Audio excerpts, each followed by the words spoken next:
नमस्ते। पीछे आवाज़ आ रही ना? बढ़िया। 19 मिनट का टाइम है हमारे पास, तो हम सोचते हैं इसमें थोड़ा अस्तित्व के बारे में जो बात करनी है उसको करके एक राउंड में अपनी तरफ से इसको पूरा कर दूं।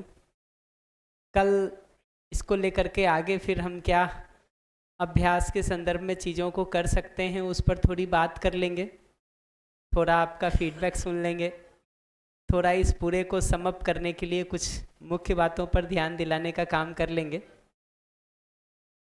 तो पूरे अस्तित्व को अगर देखते हैं ना, तो अस्तित्व में हम ध्यान देना शुरू करते हैं तो एक एक के रूप में बहुत सारी इकाइयां हमको दिखाई देती हैं। जैसे मानव के रूप में हम भी एक इकाई हैं, आप भी एक इकाई हैं। पेड़ पौधे के रूप में आम, कटहल, अमरूद के पेड़ दिखाई देते हैं। पशु पक्षी दिखाई देते हैं, गाय, गधा, घोड़ा, कुत्ता दिखाई देता है। कमरे के अंदर भी देखेंगे तो एसी दिखाई देता है, कैमरा दिखाई देता है, स्क्रीन दिखाई देता है, घड़ी दिखाई देती है, कुर्सी दिखाई देती है, गद्दा दिखाई देता है। ये सब एक एक के रूप में इकाइयां दिखाई देती हैं। इनमें से किसी भी इकाई को अगर देखने जाएं कि ये इकाई कहाँ है, तो दिखाई देता है कि स्पेस में ये इकाइयां हैं। किसी भी इकाई को देखेंगे कि वो इकाई कहाँ है, तो उसी खाली स्थान में या स्पेस में या आकाश में या अवकाश में उस इकाई का होना दिखाई देता है। छोटी से छोटी इकाई के लिए भी वो बात दिखाई देती है, बड़ी से बड़ी इकाई के लिए भी वो बात दिखाई देती है। तो हमारा होना भी स्पेस में है। एक छोटे परमाणु को देखेंगे तो उसका होना भी स्पेस में है। ये पंखा, टीवी, मोबाइल, ये सब को देखेंगे तो ये सब का होना स्पेस में है, आकाश में है, इसी खाली स्थान में है। जो आकाश में हम इतने ऊपर नज़र उठाएं और तारों को देखते हैं, ये सब तारे उसी स्पेस में दिखाई देते हैं। चंद्रमा उसी स्पेस में दिखाई देता है। धरती उसी स्पेस में होना हमको समझ में आता है। तो ये दिखता है कि पूरी प्रकृति को जब देखते हैं तो एक एक के रूप में इकाइयां दिखाई देती हैं। उन इकाइयों के समूह को हम प्रकृति नाम देते हैं। तो प्रकृति का मतलब है एक एक के रूप में दिखने वाली इकाइयों का समूह। ये पूरी प्रकृति कहाँ है, इकाइयां कहाँ हैं, तो ये दिखता है कि इसी खाली स्थान में इन इकाइयों का होना है। इस रूप में ये जो खाली स्थान दिखाई देता है, ये जो स्पेस दिखाई देता है, ये स्पेस भी एक रियलिटी के रूप में समझ में आती है, इकाइयां भी एक रियलिटी के रूप में समझ में आती है। ये दोनों रियलिटी में, दोनों वास्तविकता में क्या अंतर है उसको अगर देखेंगे तो इकाई कोई भी हो सीमित होती है। तो एक परमाणु भी सीमित है, हमारा शरीर का आकार भी सीमित है। धरती बड़ी होने के बावजूद उसका आकार सीमित है। सूरज उससे भी कई गुना, लाखों गुना बड़ा होने के बावजूद उसका आकार सीमित है। तो आप अगर अभी हमारे शरीर को देख रहे हैं तो हमारे शरीर की एक सीमा, एक बाउंड्री आपको दिखाई दे रही है। इनफैक्ट उसी बाउंड्री को देखने के आधार पर हमको उस इकाई का आकार समझ में आता है। तो आपको मेरे शरीर का आकार इसकी बाउंड्री, इसकी सीमा को देख के ही पहचान में आता है। आपको घड़ी का आकार उसकी बाउंड्री देख करके, उसकी सीमा देख करके ही समझ में आता है। आपको एसी का आकार उसकी बाउंड्री, उसकी सीमा देख के ही समझ में आता है। तो किसी भी इकाई को देखें, छोटी से छोटी इकाई हो चाहे बड़ी से बड़ी इकाई के रूप में ग्रह गोल हों, तारे हों, ये सब की एक सीमा दिखाई देती है, ये सब का एक सीमित आकार दिखाई देता है। जबकि ये स्पेस जो है, ये जो खाली स्थान है जिसमें ये इकाइयां एक एक के रूप में रखी हुई हैं, ये स्पेस की कोई सीमा नहीं दिखाई देती है। ये सब जगह फैली हुई वस्तु के रूप में हमको समझ में आता है। सब जगह फैले हुए होने के कारण सब जगह व्याप्त होने के कारण इसको व्यापक नाम दिया है। तो व्यापक नाम देने का मतलब है कि ये सब जगह पर व्याप्त है, इसका होना सभी जगहों पर समझ में आता है, दिखाई देता है, इसलिए इसको व्यापक नाम दे रहे हैं। तो पूरे अस्तित्व को देखेंगे तो व्यापक दिखाई देता है, प्रकृति दिखाई देती है। प्रकृति की छोटी से छोटी इकाई हो या बड़ी से बड़ी इकाई हो, सीमित दिखाई देती है, जबकि व्यापक स्वयं असीमित दिखाई देता है, उसकी कोई सीमा नहीं दिखाई देती है, वो सर्वत्र व्याप्त दिखाई देता है। दूसरा जो अंतर दिखता है वो ये दिखता है कि प्रकृति कहीं भी है उसमें कोई ना कोई क्रिया दिखाई देती है। तो एक परमाणु को भी देखेंगे तो आज विज्ञान की मदद से तो बहुत आसानी से हम समझ सकते हैं कि वो परमाणु के जो अंश हैं, जो सब एटॉमिक पार्टिकल्स हैं, इलेक्ट्रॉन, प्रोटॉन, न्यूट्रॉन आदि के फॉर्म में, ये सब में कोई ना कोई कंपन, कोई ना कोई गति, कोई ना कोई तरंग, कोई ना कोई दबाव दिखाई देता है। ये परमाणु जब अणु बनाते हैं, उन अणुओं में भी कोई ना कोई कंपन, कोई ना कोई गति, कोई ना कोई तरंग, कोई ना कोई दबाव दिखाई देता है। बड़ी इकाई धरती को भी देखेंगे तो धरती सूरज के चारों ओर चक्कर लगा रही है, अपने एक्सिस पर भी वो घूम रही है और कंपन भी साथ में कर रही। तो धरती में भी देखेंगे तो घूर्णन गति दिखाई देती है अपनी जगह पर घूमने के रूप में, सूरज के चारों ओर घूमने के रूप में वर्तुलाकार गति दिखाई देती है। तो धरती में भी क्रिया दिखाई देती है। पेड़ पौधों में बहुत सारी क्रिया होती हुई दिखाई देती है, वो अपना भोजन ग्रहण करते हैं, प्रकाश संश्लेषण की क्रिया दिखाई देती है, श्वसन की क्रिया दिखाई देती है। ऐसी अनेकों क्रियाओं को हम हर इकाई में देख सकते हैं कि इकाई है तो कोई ना कोई एक्टिविटी, कोई ना कोई क्रिया उसमें होती रहती है। इनफैक्ट क्रिया होने के कारण ही इकाई में बदलाव होता रहता है, परिवर्तन होता रहता है, कुछ न कुछ चेंज होता रहता है। जबकि व्यापक को देखेंगे तो व्यापक स्वयं क्रिया नहीं है, क्रिया का अभाव है।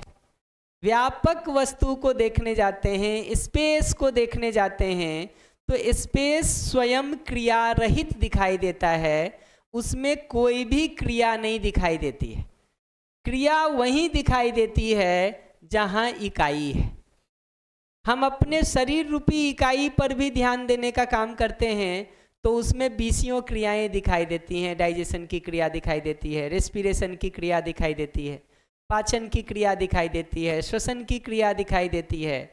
इनफैक्ट आप थोड़ा ध्यान से अपने शरीर पर ध्यान देना शुरू करेंगे तो अलग अलग अंगों में जो अलग अलग क्रियाएं घटित हो रही हैं वही हमको अलग अलग सेंसेशन के रूप में, अलग अलग संवेदना के रूप में पहचान में आती है।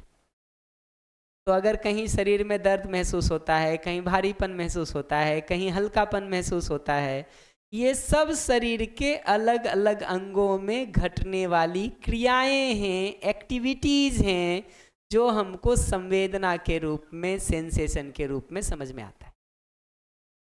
जीवन के रूप में स्वयं को देखते हैं, मैं के रूप में स्वयं को देखते हैं, तो ये दिखता है कि इसमें भी इच्छा के रूप में, विचार के रूप में, आशा के रूप में, चित्रण की क्रिया के रूप में, विश्लेषण की क्रिया के रूप में, तुलन की क्रिया के रूप में, आस्वादन की क्रिया के रूप में, चयन की क्रिया के रूप में या समझने की क्रिया के रूप में, ये सब क्रियाएं हमारे अंदर घटित होती रहती।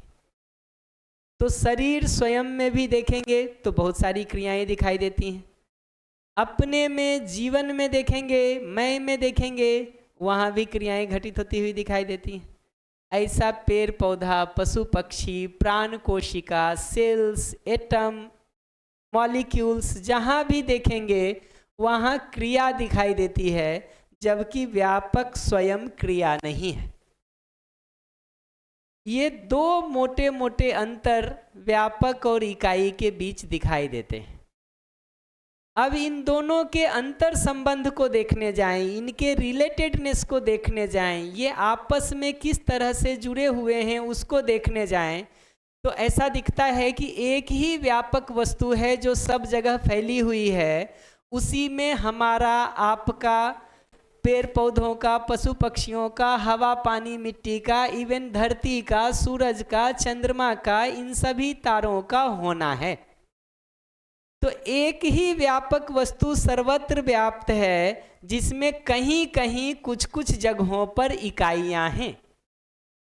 इस रूप में देखेंगे तो ये व्यापक वस्तु एक आधार बन जाता है हम सबके आपस में जुड़े हुए होने का। ये ठीक वैसा ही है जैसे तालाब में रहने वाली मछलियां पानी के माध्यम से एक दूसरे से जुड़ी हुई हैं।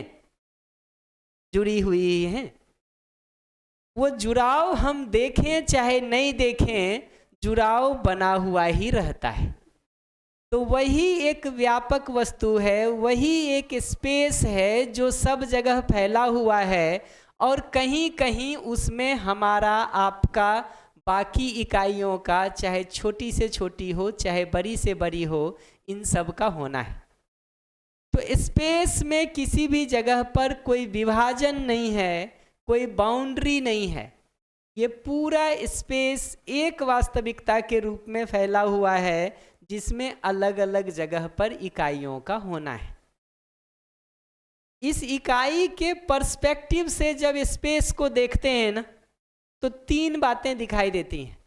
ये जो सर्वत्र व्याप्त वस्तु स्पेस है, उसको जब हम इकाई के पर्सपेक्टिव से देखते हैं तो दिखता है कि इकाई जहाँ है वहाँ भी व्यापक वस्तु है। जहाँ आप बैठे हैं वहाँ अगर हमको बैठना हो तो पहले आपको हटना पड़ेगा, फिर मैं बैठ सकता हूँ। लेकिन जहाँ व्यापक वस्तु है वहाँ अगर हमको जाना हो तो व्यापक को हटने की ज़रूरत नहीं पड़ती, बल्कि वहाँ व्यापक भी रह सकता है, वो स्पेस भी रह सकता है, और मैं भी रह सकता हूँ। जहाँ आप हैं वहाँ मेरे बैठने के लिए आपको हटने की ज़रूरत है, लेकिन जहाँ स्पेस है वहाँ मुझे जाने से स्पेस को हटने की ज़रूरत नहीं। मैं वहाँ से हट भी जाता हूँ तो भी वो स्पेस वहाँ बना ही रहता है, वो स्थान वहाँ बना ही रहता है। तो किसी इकाई के पर्सपेक्टिव से जब स्पेस को देखते हैं तो इकाई के अंदर भी स्पेस दिखता है, इकाई की बाउंड्री और उसके ठीक बाहर भी स्पेस दिखता है, और बाहर तो सब जगह स्पेस दिखता ही है। उसको बहुत सामान्य भाषा में कहें तो यूनिट के, इकाई के इंटीरियर में भी स्पेस है, इकाई की बाउंड्री पर भी स्पेस है, और इकाई के एक्सटीरियर में भी स्पेस है। तो स्पेस का होना इकाई के इंटीरियर में भी है, इकाई की बाउंड्री पर भी है, और इकाई के एक्सटीरियर में भी है, बाहर में भी है।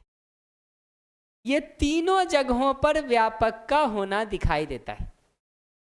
ये अंदर, बाहर और बाउंड्री तीनों जगह पर होने को एक शब्द दिया है, संपृक्तता। तो इकाई और व्यापक दोनों का हमेशा साथ साथ होना है, क्योंकि इकाई कहीं भी जाती है व्यापक में ही रहती है, स्पेस में ही रहती है। स्पेस से बाहर इकाई के जाने की कोई संभावना ही नहीं है। इस रूप में व्यापक और इकाई का सहअस्तित्व हमेशा बना ही रहता है। ये सहअस्तित्व अलग होने का कोई संभावना ही नहीं है, कोई चांस ही नहीं है।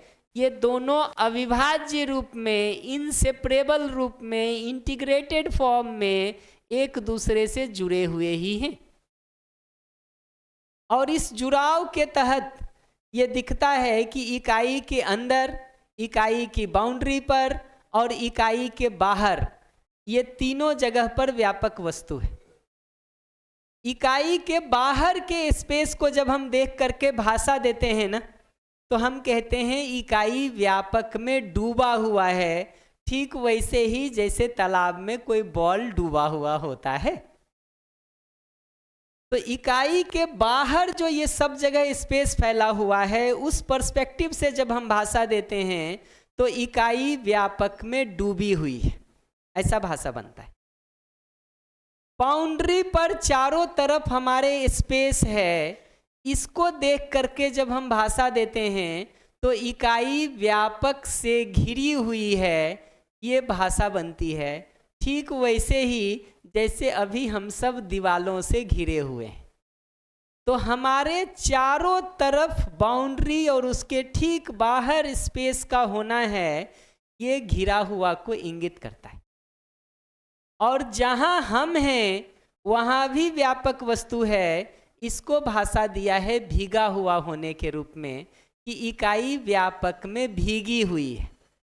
भीगी हुई होने का मतलब होता है जहां इकाई है वहां भी व्यापक है। लूज उदाहरण देंगे तो कपड़ा भीगा होने का मतलब होता है जहां कपड़ा है वहीं पानी है। कपड़ा कहीं और हो, पानी कहीं और हो, तो उसको भीगा हुआ नहीं बोलते। बारीकी में जाके देखेंगे तो ये जरूर दिखेगा कि जहाँ कपड़े का मॉलिक्यूल होता है वहाँ पानी का मॉलिक्यूल नहीं होता प्रिसाइजली।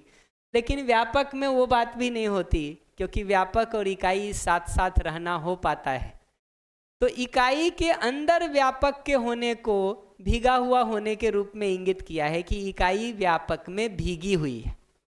बाउंड्री पर भी व्यापक के होने को कहा है कि इकाई व्यापक से घिरी हुई है या व्यापक में घिरी हुई है। तीसरा, ये जो दूर दूर भी सब तरफ वो व्यापक वस्तु फैला हुआ है, उसको देख के ये भाषा देते हैं कि इकाई व्यापक में डूबी हुई है।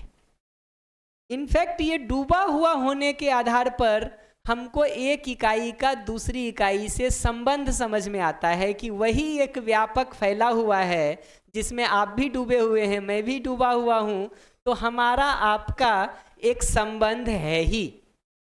इस रूप में हर इकाई दूसरी इकाई के साथ संबंध को पहचानती है, निर्वाह करती है, बड़ी व्यवस्था में भागीदार है, समग्र व्यवस्था में भागीदार है। तो इकाई में ये तीनों बात दिखती है।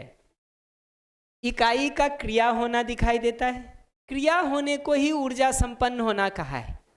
तो धरती स्वयं भी क्रिया है, परमाणु भी क्रिया है, हमारे आपके अंदर भी क्रिया हो रही है, शरीर में भी क्रिया हो रही है।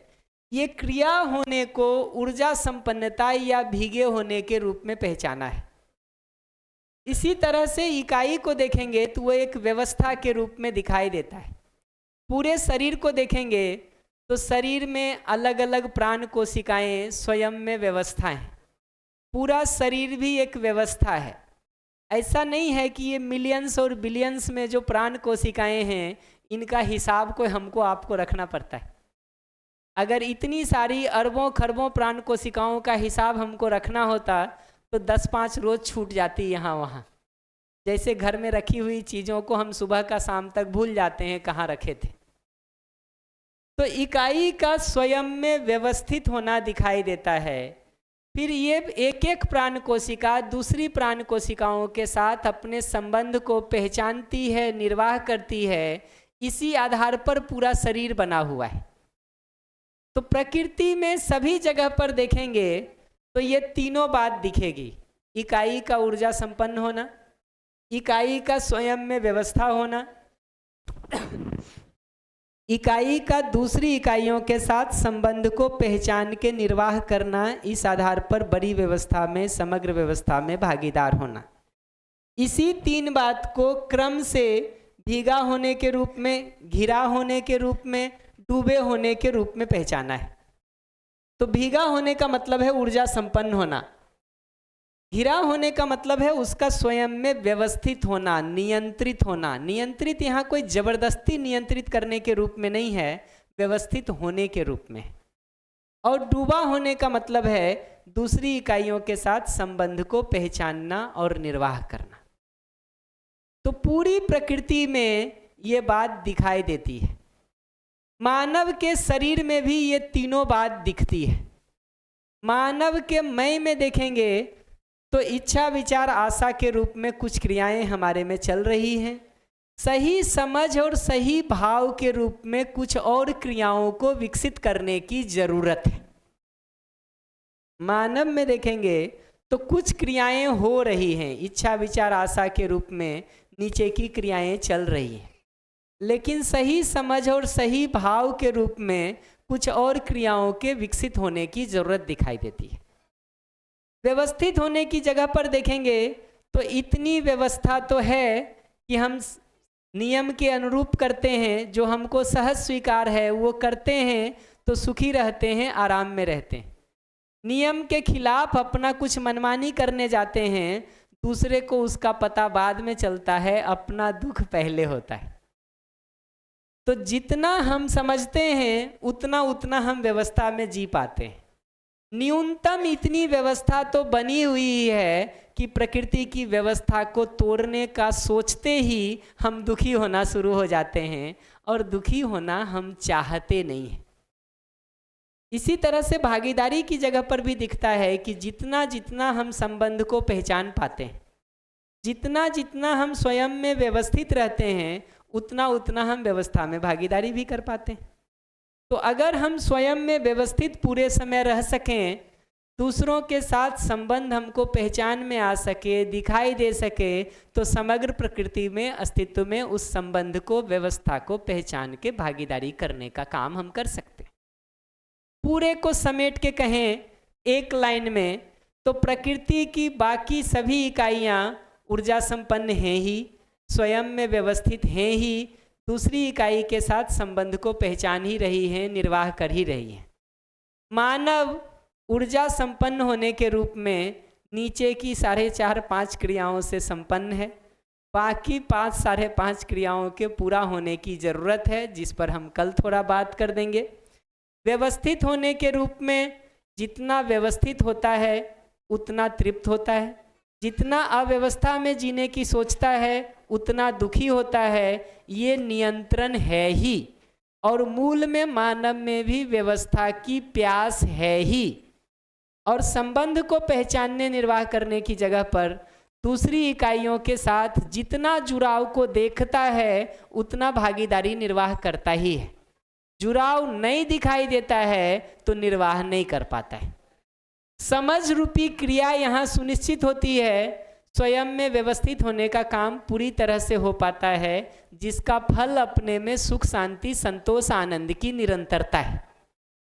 समझ के साथ जीवन व्यवस्थित होकर के सुख, शांति, संतोष, आनंद पूर्वक जीता है, तो दूसरी इकाइयों के साथ संबंध को पहचान के निर्वाह करता है, तो समाज में समाधान, समृद्धि, अभय, सहअस्तित्व के पूरा होने में अपनी सार्थक भागीदारी कर पाता है।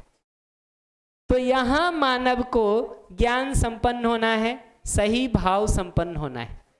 ज्ञान और भाव के सुनिश्चित होने के आधार पर जीवन में जो व्यवस्था बनती है उसका फल सुख, शांति, संतोष, आनंद है। उस तृप्ति के साथ जीवन जब समाज में, परिवार में, व्यवस्था में, प्रकृति के साथ सार्थक भागीदारी करता है, उसका फल समाधान, समृद्धि, अभय और सहअस्तित्व है। इस रूप में पूरे अस्तित्व की व्यवस्था हमको समझ में आती है। इस पर विचार किया जाए। कल लौटेंगे तो इसका समअप, कुछ इसके प्रश्न और इसके आगे की योजना पर हम थोड़ा बात कर लेंगे। सभी को हमारा नमस्ते। जो लोग रुके हैं 15